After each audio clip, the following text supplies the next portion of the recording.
Assalamu alaikum and welcome to the Why Teacher. In today's episode, I'm talking about reading comprehension. So if we want to improve the reading comprehension of the child, then we'd have to focus on three key areas.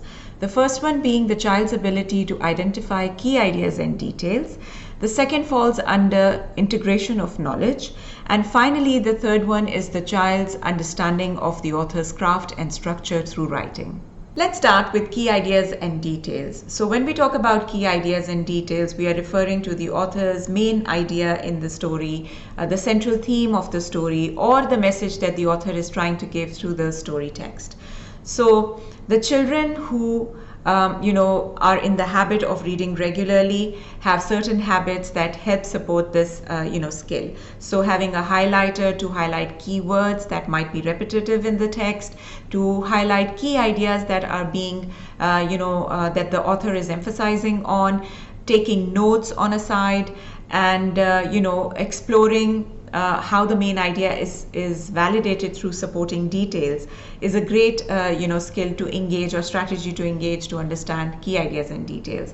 Then of course how the author writes the first and the last sentence in his story or his paragraph or a chapter is also a really important skill to focus on. Story titles are a great way again to understand the story theme. Then pictures can also be very suggestive of what the story idea is about, or what message the author is trying to give. And basically just familiarizing children with the process of deductive reasoning. So the process of elimination is a great way to teach children key ideas and details. So if you place an example from the story in a multiple choice question with non-examples, it would be easier for children to identify and pick out, what is the main idea.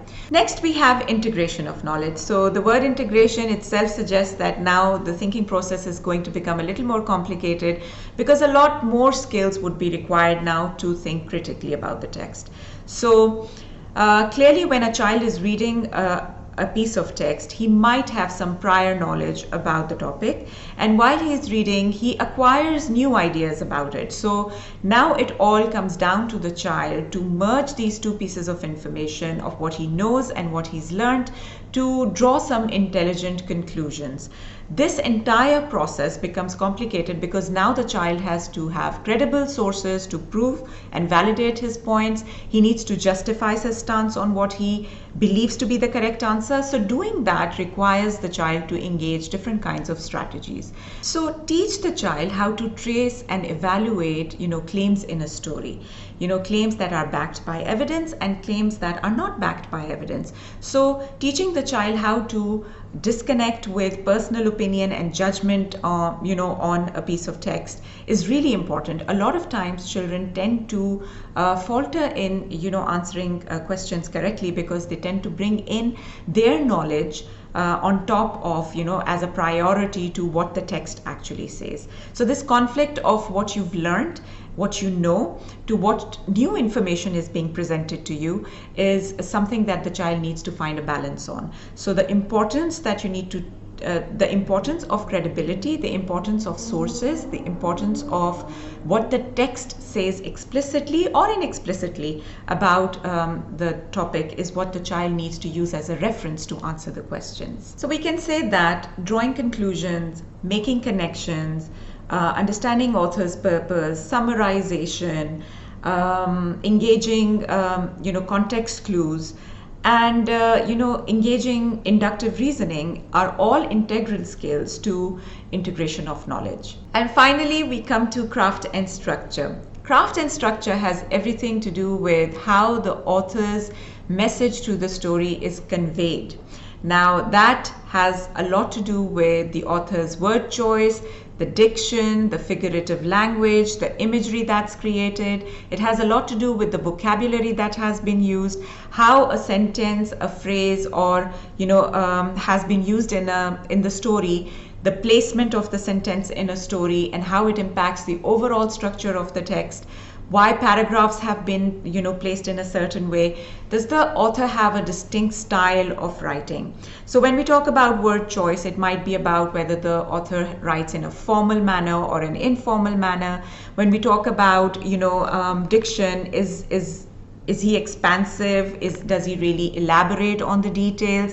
When we talk about vocabulary, is it simple? Is it complex? So there are so many factors that create that define the author's craft in writing and the kind of structure that he presents through the story, and that eventually leads to the child's understanding of what this author's style is, and that helps and supports the child's understanding of the text. So craft and structure has a lot to do with children studying figurative language. You have to know word meanings, antonyms, synonyms. You have to focus on, understanding the author's purpose. Why is the author writing the story? Analyze placement of words in a story. Use context clues. Identify, author's point of view. So all of this has got to do with children developing their diction, children developing their vocabulary, children developing an idea of how different authors, engage different styles in writing. So it becomes really necessary for us to expose children to different authors. Children must explore, different genres. They should read different kinds of authors, so that once they are familiar with, the different styles of writing, they will begin to identify with the authors better, and they'll begin to identify their writing better, because they'll start to find similarities in the writing. And, they will learn to understand what are literary devices. They are going to become a little more aware of, this author has a certain mood and tone to their writing. This author is very experimental in their writing. So once they are able to engage and interpret information in a more intelligent manner, in a more aware manner, where they are aware of the author's style of writing, they then will tend to make better interpretations of the text. Well, I hope that you enjoyed today's episode on reading comprehension. I'm always looking forward to your feedback, so please do leave your comments. Until next time, Allah Hafiz.